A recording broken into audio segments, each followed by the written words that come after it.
కృపావార్త కార్యక్రమమునకు స్వాగతం. నేటి ధ్యానాంశము అద్భుతము, మిరాకిల్. ఇది యేసుక్రీస్తు ప్రభు చేసినటువంటి మొదటి సూచక క్రియ, మొదటి అద్భుతము. This is the first miracle that Jesus did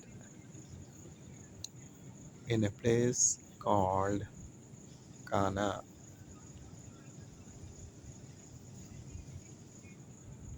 అద్భుతములు చేయువాడు మన ప్రభువు, ఇలాంటి ప్రభువు మరి లేడు ఈ జగాన.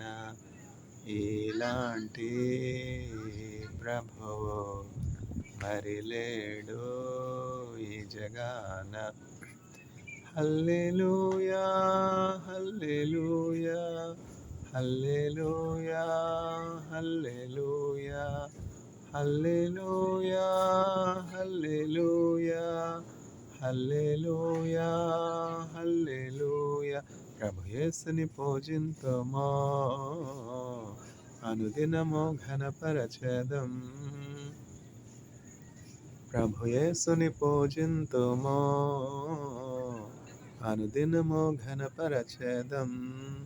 కీర్తనలు పాడి చప్పట్లు కొట్టి, కీర్తనలు పాడి చప్పట్లు కొట్టి సంతోషముగా ఉండేదం, సంతోషముగా ఉండేదం.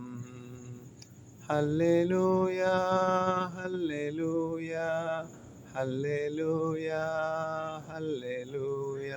ప్రభు యేసుని పూజింతుమో, అనుదినము ఘనపరచెదం. ప్రభు యేసుని పూజింతుమో, అనుదినము ఘనపరచెదం. కీర్తనలు పాడి చప్పట్లు కొట్టి, కీర్తనలు పాడి చప్పట్లు కొట్టి సంతోషముగా ఉండేదం, సంతోషముగా ఉండేదం, సంతోషముగా ఉండేదం, సంతోషముగా ఉండేదం. హల్లెలూయా, హల్లెలూయా, హల్లెలూయా, హల్లెలూయా. ప్రభు యేసుని పూజింతుమో, అనుదినము ఘనపరచెదం. మిరాకిల్, అద్భుతము. మనము యేసుక్రీస్తు ప్రభువునందు విశ్వాసం ఉంచినప్పుడు మన జీవితమే ఒక అద్భుతంగా మారిపోతుంది. ఎట్లంటే, మనం ప్రపంచంలో ఎన్ని అద్భుతాలు ఉన్నాయి? 7 వండర్స్ ఆఫ్ ద వరల్డ్ అంటాం కదా. 7 వింతలు, 7 వండర్స్ ఆఫ్ ద వరల్డ్. ఈ 7 వండర్స్ ఆఫ్ ద వరల్డ్లో ఒకటి భారతదేశంలో ఉండట ఎంతో గమనించదగ్గ విషయం. మనం ఎంతో సంతోషించవలసినటువంటి విషయం ఏంటంటే, భారతీయులుగా ప్రపంచంలో 7 ఖండాలు ఉన్నాయి. అట్లాగనే ప్రపంచంలో 7 వింతలు కూడా ఉన్నాయి. 7 వండర్స్ ఆఫ్ ద వరల్డ్. ఏదైనా ఒక వస్తువు వైవిధ్యముగా ఉంటే, ప్రత్యేకంగా ఉంటే దాన్ని వింత అంటాం, అంతే కదా.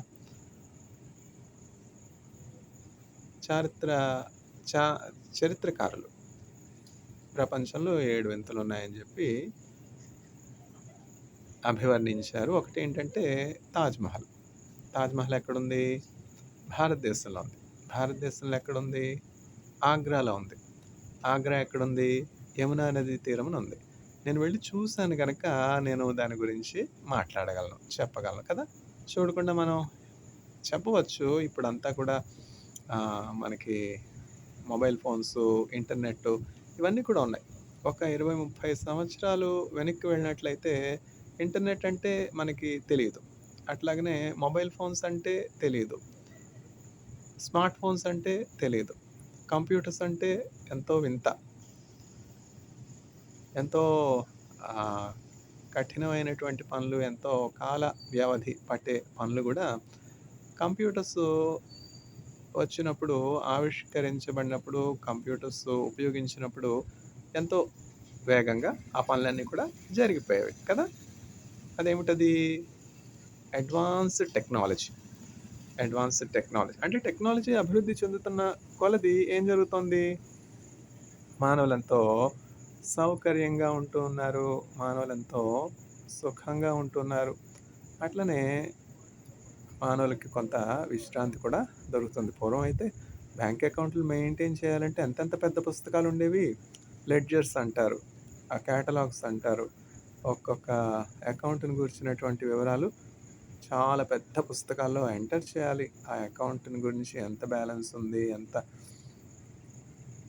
విత్‌డ్రా చేశారు, ఎంత డిపాజిట్ చేశారు, టెల్లర్ దగ్గర నిలబడి ఆ ఖాతాదారులు బ్యాంక్ అకౌంట్ ఉన్నటువంటి వాళ్ళు బ్యాంక్ బుక్ తీసుకొని వెళ్తే, ఆ బ్యాంక్ పాస్‌బుక్ వెరిఫై చేసి పలానా అకౌంట్, పలానా ఖాతాదారుది అనే పుస్తకం అని చెప్పి వెరిఫై చేసి అక్కడ ఉన్నటువంటి బ్యాంక్‌లో ఉన్నటువంటి స్టాఫు వాళ్ళ యొక్క అసిస్టెంట్స్ ఉంటారు గదా! పియూన్స్ ఉంటారు గదా! పియూన్స్‌ని పలానా బుక్ తీసుకొని రమ్మంటారు. ఆ పెద్ద పుస్తకాన్ని తీసుకొని వచ్చిన తర్వాత ఆ పుస్తకంలో ఉన్నటువంటి ఆ ఖాతాదారుని పేరు వెరిఫై చేసి ఎంత అకౌంట్‌లో ఉన్నది బ్యాలెన్సు అని చెప్పి చూసి తర్వాత ఏంటి విత్‌డ్రాయల్ స్లిప్.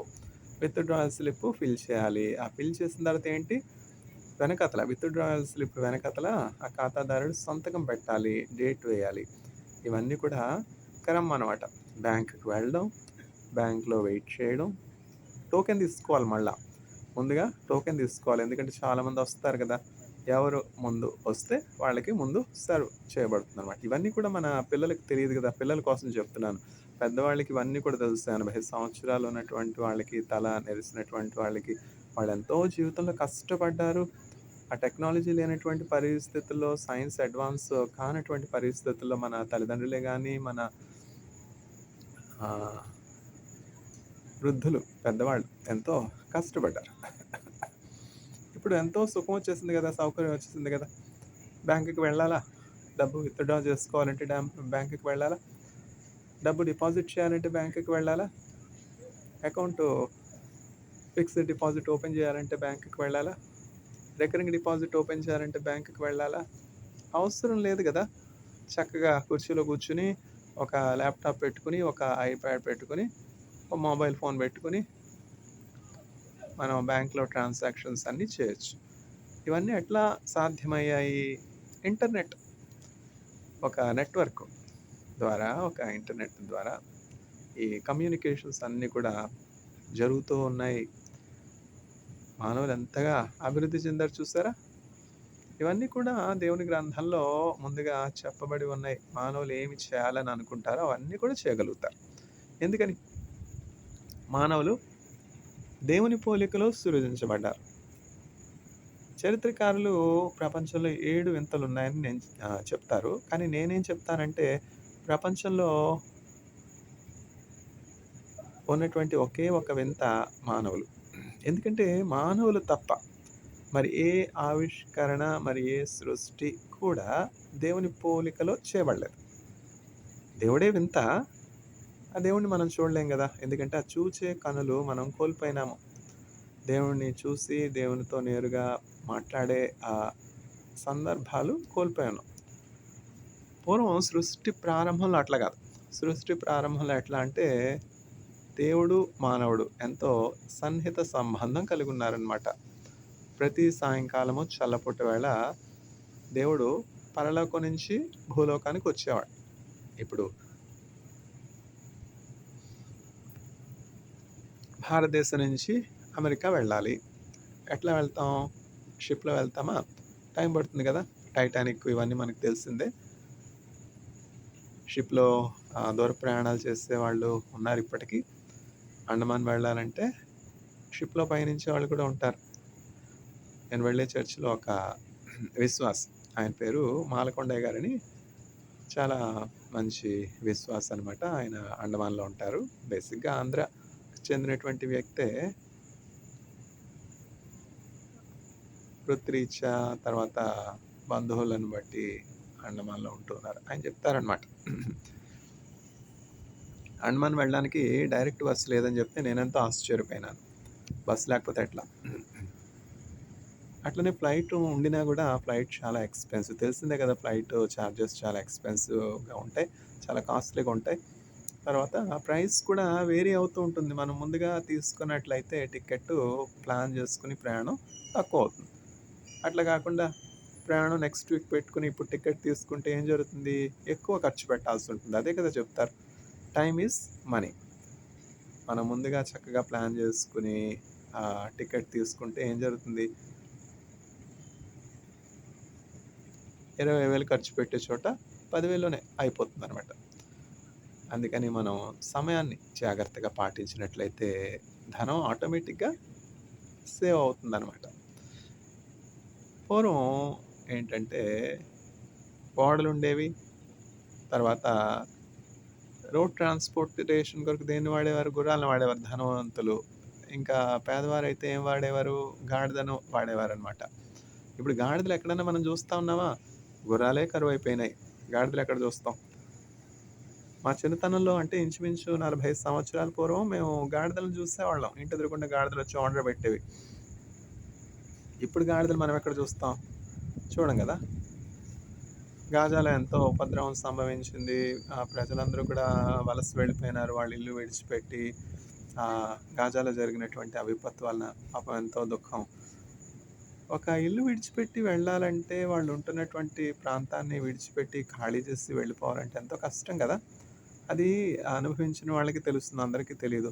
వాళ్ళందరూ పాపం మూటములి సర్దుకుని చిన్న పిల్లలతో ఆ గాడిదను పెట్టుకుని, ఆ గాడిద మీద మా బరువంతా పెట్టుకుని వెళ్తే ఉంటే మనసెంతో విషాదంతో నిండిపోతుందనమాట. ఎవరైనా ముస్లిమ్స్ కావచ్చు, హిందూస్ కావచ్చు, జూస్ కావచ్చు. దుఃఖం ఎవరికైనా ఒకటే కదా! యుక్రెయిన్‌లో, యుక్రెయిన్‌లో రాత్రికి రాత్రి ఎంత విపత్తు సంభవించింది. రష్యా అధ్యక్షుడు పుతిన్ ఆహ్, యుక్రెయిన్ మీద ఇన్వైట్ చేస్తున్నప్పుడు రాత్రికి రాత్రి హఠాత్తుగా ధనవంతులే కాదు, దరిద్రులే కాదు, పేదవాళ్ళే కాదు అందరూ కూడా వాళ్ళు ఉంటున్నటువంటి ఆ అపార్ట్మెంట్స్ విడిచిపెట్టి, వాళ్ళు ఉంటున్నటువంటి బంగ్లాలు విడిచిపెట్టి, గృహాన్ని విడిచిపెట్టి వెళ్ళాల్సొచ్చిందా? ఎక్కడికి వెళ్ళిపోయినారు? రెఫ్యూజ్ క్యాంప్స్‌కి వెళ్ళిపోయినారు. బ్యాంక్ అకౌంట్స్‌లో ఎట్లా డబ్బు ట్రాన్స్‌ఫర్ చేసుకున్నారో, ఎక్కడ ఆ డబ్బుని భద్రం చేసుకున్నారో తెలీదు. ధనవంతులు, పేదవాళ్ళు ఎంతో కష్టపడ్డారు. ఇవన్నీ ఏంటి సఫరింగ్ గదా!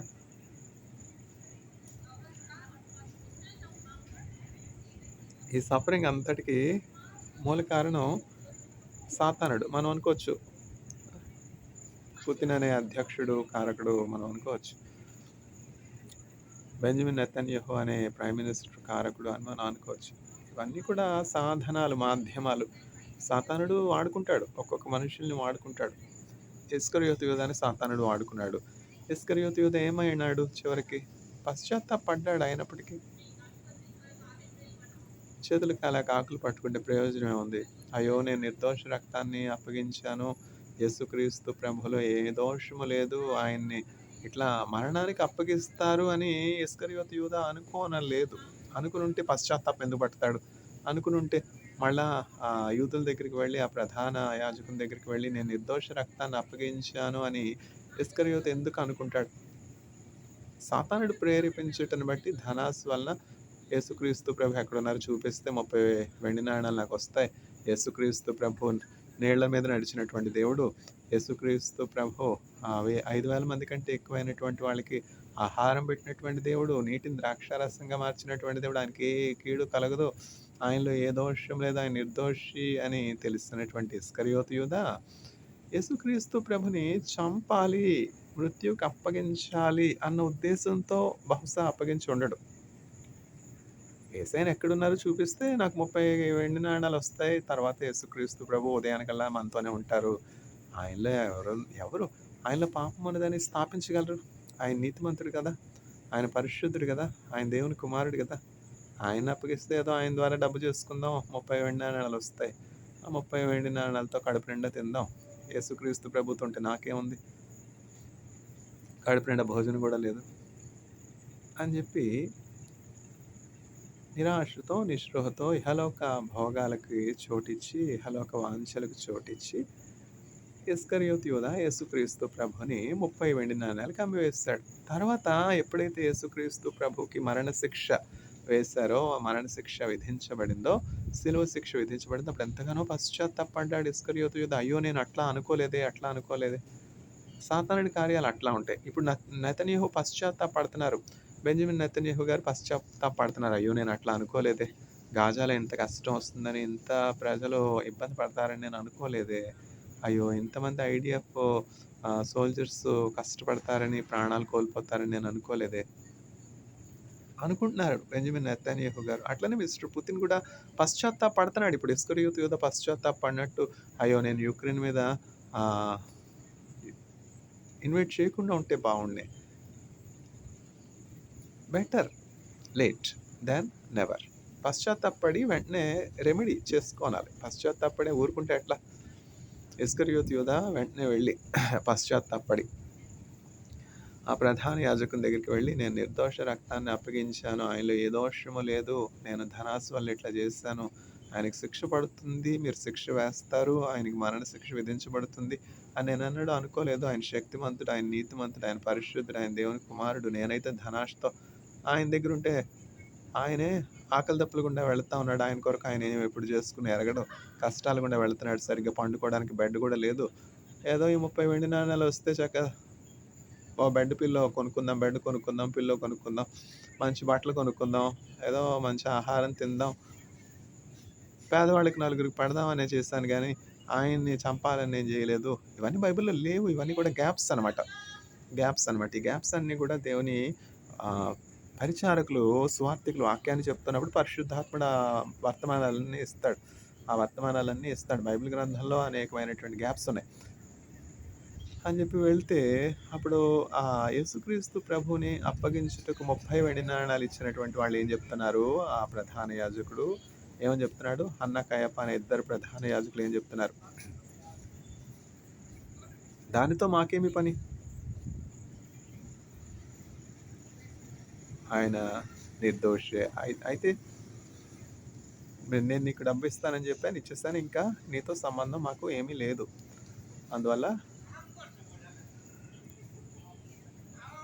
ఇప్పుడు మేమేమి చేయలేము అని చెప్పి చెప్పినప్పుడు ఎంత మాత్రమో వారి యొక్క నిర్ణయాన్ని కొనకపోయినప్పుడు ఇస్కరియోతు యూదా 30 వెండి అక్కడనే వేసేసి వాళ్ళ ఎదుటనే విసిరివేసి వెళ్ళిపోయినాడు.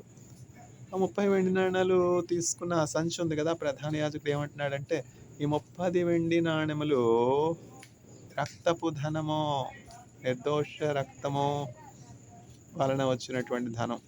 నిర్దోష రక్తాన్ని అప్పగించుటను వలన పొందినటువంటి ధనం. అందువల్ల ఈ ధనాన్ని మనం దేవుని యొక్క ఆలయంలో, దేవుని యొక్క కానుకల పెట్టెలో వేయకూడదు. ఇది పరిశుద్ధమైనటువంటి అర్పణగా అంగీకరించకూడదు. కాబట్టి ఏం చేద్దాం ఈ 30 వెండి నాణాలతో అని ఆలోచించి, ఈ ప్రధాన యాజకుడు అన్న, కయప్ప ఏం చెప్తున్నారంటే, సరే ఈ 30 వెండి నాణాలు పెట్టి మనం పరదేశులను పాతిపెట్టుటకు సమాధి స్థలము, శ్మశాన వాటిక కొందాము. చూసారా? మనం ధనం సంపాదిస్తాం. కానీ ఆ ధనం ఎట్లా సంపాదిస్తున్నామో అన్నది చాలా చాలా ముఖ్యమైనటువంటి విషయం అన్నమాట. తరతరాలకి మనం సంపాదించే ధనం ఆశీర్వాదకరంగా ఉండాలి అంటే అది ఇతరులకు హాని చేయటం వలన కలిగిందే ఉండకూడదు. దేవుని చిత్తమునకు అననుకూలమైనటువంటి రీతిలో, దేవుని వాక్యానికి విరోధమైనటువంటి రీతిలో ఆ ధనం మనం సంపాదించి ఉండకూడదు. అట్లా ఉంటే ఏం జరుగుతుందంటే, ఆ ధనం వలన తాత్కాలికంగా మేలు కలిగినట్టు ఉండినా, భవిష్యత్తులో దాని వలన ఏమి కూడా లాభం కలుగదు. ఇప్పుడేమంటున్నారు ప్రధాన యాజకుడు? ఇది రక్తపు ధనము. దేవుని కానుకల పెట్టెలో వేయడానికి వీల్లేదు. దేవుని కానుక పెట్టంటే ఏంటి? దేవుని కానుక పెట్టంటే పరలోకాన్ని ఇదే గదా! దేవుని కానుకల పెట్టెలో వేసినటువంటి ధనం అంతా ఎక్కడికి వెళ్తుంది? దేవుని అకౌంట్‌లోకి వెళుతుంది. జ్ఞాపకార్థంగా పరలోకంలో దేవుడు ఆ కానుకను చూస్తున్నప్పుడల్లా మనల్ని జ్ఞాపకం చేసుకొని, ఈ బిడ్డడు త్యాగంతో, ఈ సహోదరుడు, ఈ సహోదరి త్యాగంతో ఈ కానుక నాకు అర్పించినారే, వీళ్ళకి నేను ఏదైనా మేలు చేయాలి, ఉపకారం చేయాలి అని చెప్పి మనం అర్పించినటువంటి అర్పణలు ఆయన దాచుకునేవాడు కాడు. అంతకు మించినటువంటి ఆశీర్వాదములు యేసుక్రీస్తు ప్రభువు ఇచ్చేడివాడిగా ఉన్నాడనమాట. ఉదాహరణ ఏంటంటే నేను సంపాదించుట ప్రారంభించింది ఎప్పుడు అంటే ఇంచుమించు ఆహ్, 2002వ సంవత్సరం. నేను ఎంఎస్సీ అయిపోయిన తర్వాత 2002లో ఐఐటీకొచ్చేసాను. ఐఐటీ మద్రాస్‌కొచ్చేసాను. చెన్నై నాకేమి తెలీదు. చెన్నైలో నాకెవరు లేరు. ఐఐటీ మద్రాసులో పీహెచ్‌డీ సెలక్షన్ ఔట్‌ని బట్టి జాయిన్ అవ్వడానికి వచ్చేసాను. వచ్చిన తర్వాత అప్పుడు నాకు మొదటి సంపాదన, మొదటి స్టైఫండ్ అనుకోండి సాలరీ. మొదటి స్టైఫండ్ ఎంత? రూ. 6,000 6,500. ఈ రూ. 6,500 నాకు ఇవ్వడినప్పుడు నేనేం చేసేవాడిని? 6,500 ప్రతి నెల క్రమంగా రూ. 650 దేవుని సన్నిధికి, దేవుని ఆలయానికి దశమ భాగం పంపించేవాడిని. చూసారా ఎంత? రూ. 6,500 దశమ భాగం పంపించేవాడిని. 2002 అంటే ఇప్పటికి ఎన్ని సంవత్సరాలైంది? 2025 అంటే 23 సంవత్సరాలైంది. ఈ 23 సంవత్సరాల్లో ప్రభువు నన్ను ఎంతగానో హెచ్చించారు, దీవించారు. 6,500 సాలరీ తీసుకుని రూ. 650 దశమ భాగము చెల్లించే స్థితిలో నుంచి ఐఐటీలో పీహెచ్‌డీ డిగ్రీ ఎప్పుడైపోయింది? డిగ్రీ ఎప్పుడొచ్చింది? 2010వ సంవత్సరము జూలై 30. అంటే ఈరోజు జూలై 30 కదా! అంటే 15 సంవత్సరాలకి పూర్వము ఐఐటీ మద్రాస్ నుంచి పీహెచ్‌డీ డిగ్రీ తీసుకున్నాను. ఇప్పుడు ఈ వర్తమానం ఇస్తున్నది కూడా ఐఐటీ మద్రాస్ క్యాంపస్‌లో నుంచి ఆశ్చర్యకరంగా చూసారా? 15 సంవత్సరాల క్రితం పీహెచ్‌డీ డిగ్రీ వచ్చింది. ఐఐటీ మద్రాస్ నుంచి దేవుని కృపను బట్టి ఇజ్రాయెల్ వెళ్ళాను. ఇజ్రాయెల్‌లో 6 సంవత్సరాలు ఉన్నాను. తదుపరి ఇజ్రాయెల్ నుంచి కొరియా వెళ్ళాను. కొరియాలో సంవత్సర కాలం ఉన్నాను. తదుపరి మళ్ళా భారతదేశం వచ్చి, భారతదేశం నుంచి చైనా దేశం వెళ్ళి, చైనాలో 2 సంవత్సరాలు ఉన్నాను. తదుపరి మళ్ళా భారతదేశం వచ్చి, భారతదేశంలో గుజరాత్‌కి వెళ్ళి, గుజరాత్‌లో జీఎస్ఎఫ్‌సి యూనివర్సిటీలో ఒక 13 మాసాలు పనిచేసి, మళ్ళా చెన్నై వచ్చి, మళ్ళా చెన్నైలో ఇప్పుడు సవితా మెడికల్ కాలేజీలో పనిచేస్తూ, ఇప్పుడు నేను తీసుకునే జీతము యొక్క దశమ భాగము నేను నా ప్రారంభంలో ఇచ్చినటువంటి జీతం. ఎంత ఆశ్చర్యం! అర్థం కాలేదు కదా? అర్థం కాదు. దేవుని కార్యాలు అంత ఆశ్చర్యకరంగా ఉంటాయి. మనం దేవుని సన్నిధికి కానుక ఒకటి అర్పించినప్పుడు దేవుడు మనల్ని విడిచిపెట్టే దేవుడిగా ఉండడు. నేను తీసుకున్నటువంటి ఆ మొదటి జీతము 6,500. ఇప్పుడు అదే నేను దశమ భాగంగా చెల్లిస్తూ ఉన్నాను. అంత జీతం అంతా, ఆ ప్రథమ జీతం అంతా కూడా ఇప్పుడు దశమ భాగం చెల్లించే రీతిగా ప్రభువు హెచ్చించాడు. అంటే ఈ మధ్యకాలం 15 సంవత్సరాలు ఏం చేశానంటే, ఇంక అది ఒక చరిత్ర. ఇజ్రాయెల్‌లో 1,50,000 జీతం. 1,50,000 తీసుకుంటే దశమ భాగం ఎంత ఇవ్వాలి చెప్పండి? 15,000 అవునా కదా? 2,30,000 తీసుకుంటే 23,000 అవునా కాదా? అట్లా అంతంత అంచెలంచెలుగా దేవుడు హెచ్చించాడు. దశమ భాగం ఇవ్వాలా? ఇవ్వకూడదా? బైబిల్ గ్రంథంలో, పాత నిబంధన గ్రంథంలో మనం చూసినట్లయితే, మీరు హెచ్చించబడినట్లు, ఆశీర్వదించబడినట్లు, మీ గృహంలో నిత్యము సమృద్ధి ఉండినట్లు, దేవుని ఆలయం సమృద్ధి చేత నింపబడినట్లు, మీరు మీ దశమ భాగములను, ప్రథమ ఫలములను తీసుకుని వచ్చి దేవుని సన్నిధికి అర్పించండి అని దేవుడు వాగ్దానం ఇచ్చాడు. దేవుడు ఆజ్ఞ ఇచ్చాడు. అట్లా మనం చూసినట్లయితే అబ్రహాము దశమ భాగం చెల్లించాడు. ప్రభా నన్ను అబ్రహాంలాగా దీవించు ప్రభా అని మనం ప్రార్థన చేస్తామా లేదా? మరి అబ్రహాంలాగా దీవించబడాలంటే అబ్రహాం ఇచ్చినట్టు దశమ భాగాలు ఇవ్వాలా వద్దా? అవునా కదా? ప్రభా నన్ను యాకోబులాగా దీవించు ప్రభా అంటాం. అప్పుడు యాకోబు దశమ భాగం ఇచ్చినట్లు మనం ఇవ్వాలా వద్దా? అది పర్సనల్.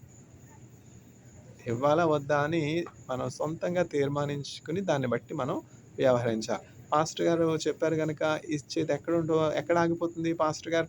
ఆ పాస్టర్ గారు చర్చిలో ఉన్నంత వరకే ఇస్తాం. తర్వాత ఆగిపోతుంది. అంతే కదా! కానీ మనం ఒక సొంత తీర్మానం తీసుకుని, మనం ఒక దేవునితో ఒక అన్యోన్య సంబంధం కలిగి, ప్రభా నీవు నాకు ఇచ్చినటువంటి సమస్తంలో నేను నీకు 10వ భాగం ఇచ్చి నేను మహింపరుస్తానని ఒక తీర్మానం మనం తీసుకున్నట్లయితే జీవిత పర్యంతం దాన్ని కొనసాగిస్తాం. అంతే కదా! ఆయన ఎవరికీ అచ్చి ఉండే దేవుడు కాదు కదా! ఇప్పుడు దశంభాగాలు చెల్లించం, కానుకలు చెల్లించం. మరి దేవుని ఆలయం ఎట్లా, దేవుని సువార్త ఎట్లా ప్రకటించబడుతుంది చెప్పండి? దేవుని ఆలయంలో సమృద్ధి ఎట్లా ఉంటుంది చెప్పండి? దేవుని ఆలయంలో తైలం ఎట్లా వస్తుంది? దేవుని ఆలయంలో ఆహార పానీయాలు ఎట్లా వస్తాయి? దేవునికి ఆహ్, ఆ అర్పణలు ఎట్లా వస్తాయి? దేవుని ఆలయంలో. దేవుడు ఆయన్ని సమకూర్చుకొని లేడా? ఆయనకి కావాలా? అంటే అది వేరే విషయం. అక్కడ విషయం ఏంటంటే, మనం దేవుడిని ఎంతగా ప్రేమిస్తున్నామో, ఆ ప్రేమకు గుర్తుగా దేవునికి ఎట్లా మనం అర్పిస్తున్నాం. గోడకు సున్నం కొట్టాం. మళ్ళా తీసుకోగలమా? అట్లనే ఈ లోకంలో బంధుమిత్రులకి ఇచ్చింది కూడా అంతే. బంధువులు రాబంధులు. ఎంతైనా చేయండి. పిల్లలు కావచ్చు, తల్లిదండ్రులు కావచ్చు, రక్త సంబంధులు కావచ్చు, ఎంతైనా చేయండి. ఈరోజు ఇచ్చింది రేపు మర్చిపోతారు. అంతే గదా! మానవ స్వభావం అంతే గదా! కృతజ్ఞత ఎక్కడుంది? పెడితే పెళ్లి, లేకపోతే చావు కోరుకునే మనుషులు గదా! బ్రతికున్నటువంటి మనిషినే చంపేసి, ఇతను నా భర్త కాదు, ఈయన నా తండ్రి కాదు అని వేరే ఒకళ్ళ పేరు తండ్రి అనే రిజిస్టర్‌లో పెట్టుకునే బిడ్డలున్నారు, భార్యలున్నారు, భర్తలున్నారు. అట్లాంటి పరిస్థితుల్లో మనం ఎవరికి నమ్మకస్తులంగా ఉండాలి? ఎవరి పట్ల కృతజ్ఞత కలిగి ఉండాలి?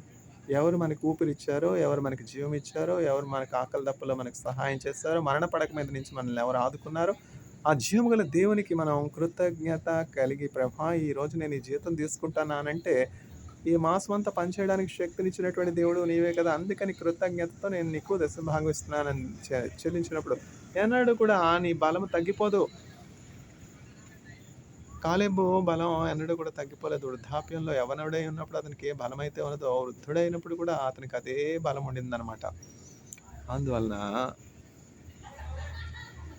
దేవునికిచ్చి పాడైపోయిన వాళ్ళు ఎవరు లేరు గదా! దేవునికిచ్చి పాడైపోయిన వాళ్ళెవరు? నీ ధనమో, నీ ఘనమో ప్రభు యేసుదే, నీ దశమ భాగము నీయెనుదీతువా. ధరలోన ధనధాన్యముల ఈ ఈ పాటెక్కడిదంటే, అనేక సంవత్సరాల క్రితం చిన్నతనంలో ప్రారంభ చర్చికి వెళ్ళినప్పుడు అక్కడ నేర్చుకున్న పాట. అప్పుడు నాకు ఈ పాట అర్థం గూడా తెలీదు. ఆ చర్చ్‌లో పాస్టర్ గారు పాడుతూ ఉండేవారు. సంఘం గూడా ఆసక్తితో పాడుతా ఉండేవారు. ఆ పాట అట్లా మనసులో రికార్డ్ అయిపోయిందనమాట. 40 సంవత్సరాల క్రితం. అందుకనే బాలుడు నడవలసినటువంటి త్రోవ అతనికి చూపించుము. వాడు పెద్దవాడైనను దాని నుండి తొలగిపోడు. ఇప్పుడు ఈ పాటలన్నీ, ఈ వాక్యం అంతా నేనిప్పుడు నేర్చుకున్నానా? కాదు గదా! చిన్నప్పటి నుంచి చర్చికి వెళ్ళుటను బట్టి, ఇంట్లో తల్లి చదువుతున్నటువంటి ఆ వాక్యం వినుటను బట్టి హృదయంలో అవి నాటుకున్నాయి. అలా మన పిల్లల్ని మనం దేవుని యందు భయభక్తుల్లో పెంచాలి. ఇప్పుడు వాక్యం విన్నటువంటి వారు, వాక్యానుసారంగా జీవించేవారు తమ పొరుగువారికి ఎంత మాత్రం హాని చేయరు గదా! తమ పొరుగువారికి ఎంత మాత్రం కీడు చేయరు కదా! తమ పొరుగువారి కొరకు కీడు యోచించరు గదా! సహనం కలిగి ఉంటారు, ఓర్పు కలిగి ఉంటారు. తమ పొరుగు వారందరికీ ఆశీర్వాదకరంగా ఉంటారు. పాటలోనికి వెళ్దాం. నీ ధనమో, నీ ఘనమో ప్రభు యేసుదే, నీ దశమ భాగము నీయెనుదీతువా.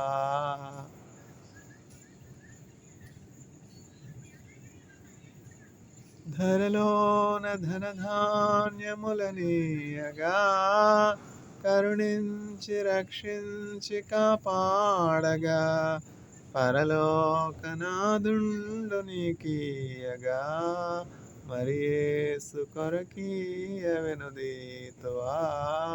నీ ధనము, నీ ఘనము ప్రభు యేసుదే, నీ దశమ భాగము నీయెనుదీతువా. పాడి పంటలు ప్రభువు నీకీయగా, కూడు గుడ్డలు నీకు దయచేయగా, వేడంగ ప్రభు యేసు నామంబును, గడువేల ప్రభుకీయను క్రైస్తవా. నీ ధనము, నీ ఘనము ప్రభు యేసుదే, నీ దశమ భాగము నీయెనుదీతువా. కలిగించ సకలంబు సమృద్ధిగా, తొలగించ పలు బాధ భరితంబులు, బలియాయ మన పాపములకేసుడే, చెలువంగ ప్రభుకీయ చింతింతువా. నీ ధనమో నీ ఘనమో ప్రభుయేసుదే, నీ దశమ భాగము నీయా వెనుదీతువా. వెలుగు నీడలు గాలి వర్షంబులు కలిగించ ప్రభుని కోచితాంబుగా, వెలిగించదనపైని ప్రభునామము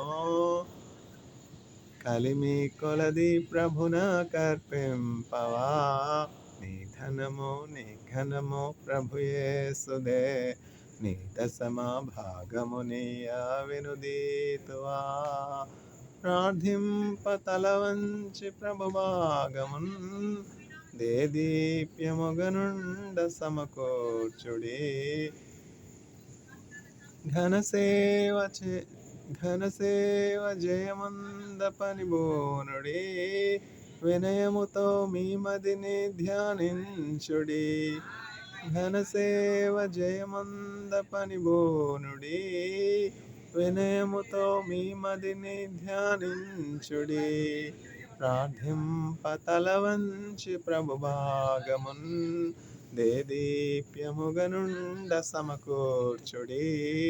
నీ ధనమో నీ ఘనమో ప్రభుయేసుదే, నీ దశమ భాగము నీయా వెనుదీతువా.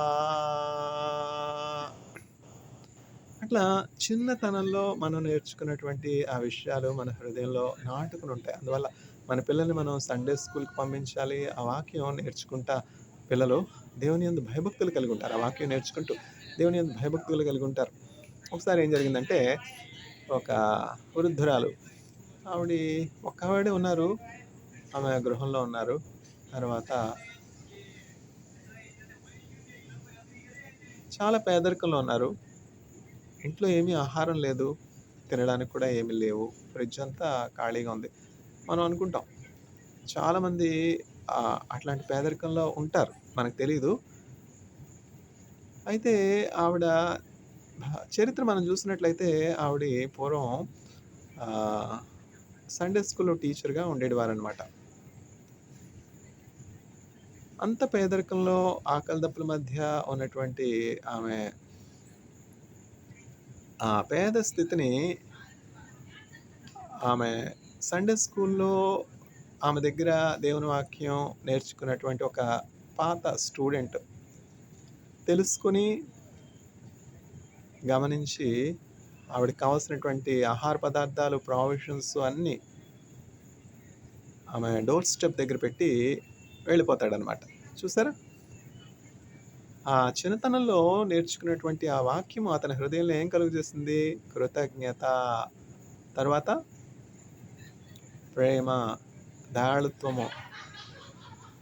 అతను ఇచ్చినట్లుగా ఆమెకు తెలియదు కూడా. మనం ఏంటంటే ఏమన్నా దాన ధర్మాలు చేస్తే అందరికీ తెలియాలి అని పలానా సమయంలో పలానా వారికి నేను ఇంత డొనేషన్ ఇచ్చాను అని మనం అడ్వర్టైజ్ చేస్తాం, పబ్లిసిటీ. అయితే ఈ సండే స్కూల్లో ఆమె దగ్గర దేవుని వాక్యం నేర్చుకున్నటువంటి చిన్న బిడ్డ పెద్దవాడు అయిన తర్వాత వాళ్ళ టీచర్ గారు పేదరికంలో ఉన్నారని తెలుసుకుని ఆవిడ దగ్గరికి వెళ్తే ఆవిడ మనసులో కలత చెందుతారు, బాధపడతారు, ఆమె సిగ్గుపడతారు అని చెప్పి ఆమెకు ఇస్తున్నట్టుగా ఆమెకు తెలియకూడదు అని చెప్పి అనోనమస్ గివర్గా, డోనర్గా ఆమెకు కావాల్సినటువంటి ఆహార పదార్థాలన్నీ కూడా, ప్రావిషన్స్ అన్నీ కూడా చక్కగా ఆమె డోర్ స్టెప్ దగ్గర పెట్టి ఒక గ్రీటింగ్ కార్డ్ రాసి మీకోసం అని చెప్పి వెళ్ళిపోయినాడు. ఆవిడ డోర్ తీసి చూస్తే ఎంతో ఆశ్చర్యం. ప్రభా, నేను ప్రార్థన చేసుకుంటా ఉన్నాను, నాకు సహాయం చేసేవాళ్ళు అయితే ఎవరు లేరు. నేను పనిచేసే సమయంలో ఎంతోమందికి ఉపకారం చేశాను, ఎంతోమందికి మేలు చేశాను, నాకంటూ నేనేమి కూడబెట్టుకోలేదు, దాచుకోలేదు. అయినా నీవెంత నమ్మదగిన దేవుడు నాయన, నా ప్రతి అవసరత నీవు చూస్తున్నావు. ఎవరు తెచ్చారో, ఇవి ఎవరిచ్చారో నాకు తెలీదు.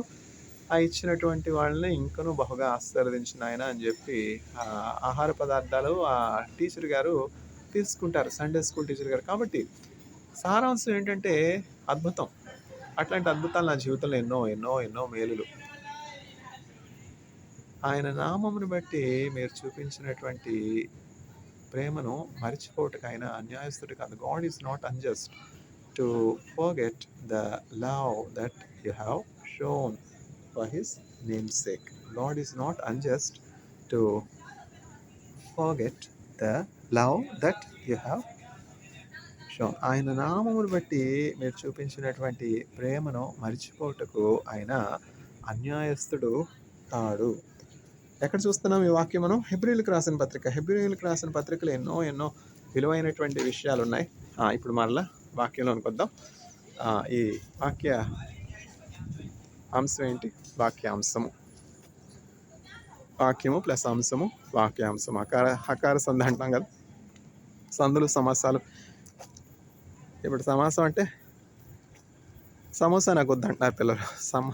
సమోసా కాదు, సమాసం అని చెప్పాలి. గ్రామరు, తెలుగు ఇవన్నీ ఎవరు చదువుతున్నారు? ఇప్పుడంతా ఇంగ్లీష్ వచ్చేసింది కదా, ఇంగ్లీష్. అందువల్ల ఏమిటంటే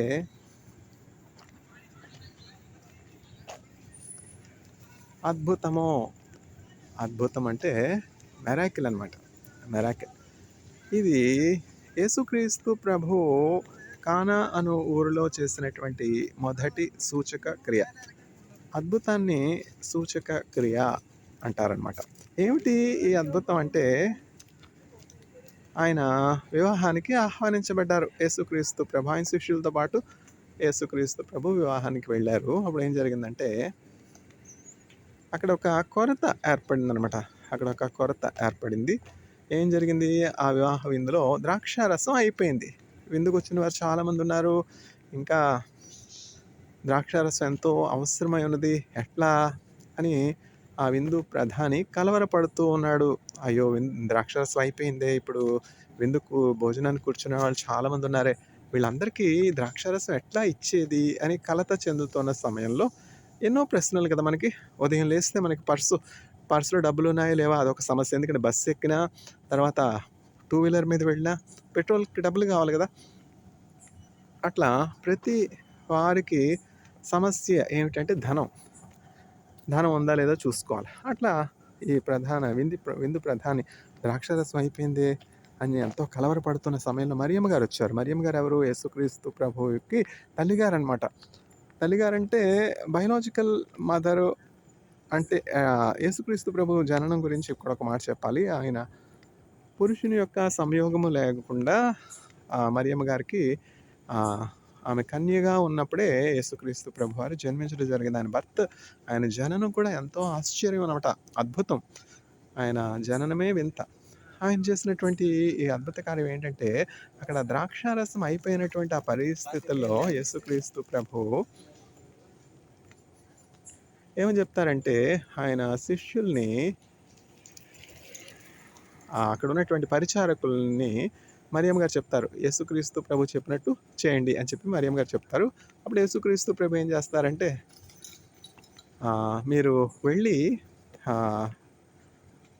నీళ్లు ముంచి ఆ రాతి బాణల్లో నింపండి అని చెప్పినప్పుడు నీళ్లు తీసుకుని వచ్చి ఆ రాతి బాణల్లో యూదుల శుద్ధీకరణాచారమును బట్టి అక్కడ రాతి బాణలు పెడతారనమాట. అంటే వివాహంకి వచ్చినటువంటి అతిథులందరూ ఆ బాణలో ఉన్నటువంటి నీళ్లు తీసుకుని కాళ్ళు కడుక్కోవడం చేస్తూ ఉంటారు. శుద్ధీకరణాచారం ప్రకారం అక్కడ రాతి బాణలు ఉన్నటువంటి పరిస్థితిలో చక్కగా నీళ్లు ఎక్కువగా పట్టే రాతి బాణల్లో నీళ్లు నింపండి అని యేసయ్య చెప్తారు. ఆ పరిచారకులు యేసుక్రీస్తు ప్రభు చెప్పినట్టు ఆ రాతి బాణల్ని నీళ్లతో నింపినప్పుడు ఏం జరుగుతుందంటే, ఆ నీళ్ళన్నీ కూడా ద్రాక్షారసంగా మారిపోతాయి. ఇది యేసుక్రీస్తు ప్రభు చేసినటువంటి మొదటి సూచక క్రియ. సైంటిఫిక్గా ఎట్లా దీన్ని ఎక్స్ప్లెయిన్ చేయాలి? నేను ఒక కెమిస్ట్గా ఉన్నాను, తర్వాత ఫర్మెంటేషన్ మీద, కార్బోహైడ్రేట్స్ మీద, ఇథనాల్ మీద చాలా రీసెర్చ్ చేస్తున్నాను. ఇజ్రాయెల్ దేశంలో నేను చేసినటువంటి మొదటి రీసెర్చ్ కూడా ethanol production, something related to the miracle of Jesus Christ and the first miracle of Jesus Christ. ఎట్లా సైంటిఫిక్గా, కెమికల్గా ఇది ఎట్లా సాధ్యం అని మనం పరిశీలించినట్లయితే, ఇప్పుడు నీళ్లు ద్రాక్షారసంగా మారాయంటే ఏం జరిగింది? H2O వచ్చి ఇథనాల్గా మారిపోయింది, C2H5OHగా మారిపోయింది. అంటే ఏం జరిగింది అక్కడ? నీళ్ళు ఇథనాల్‌గా మారే chemical reaction H2O giving rise to C2H5OH ఎక్కడన్నా ఉందా? లేదు గదా!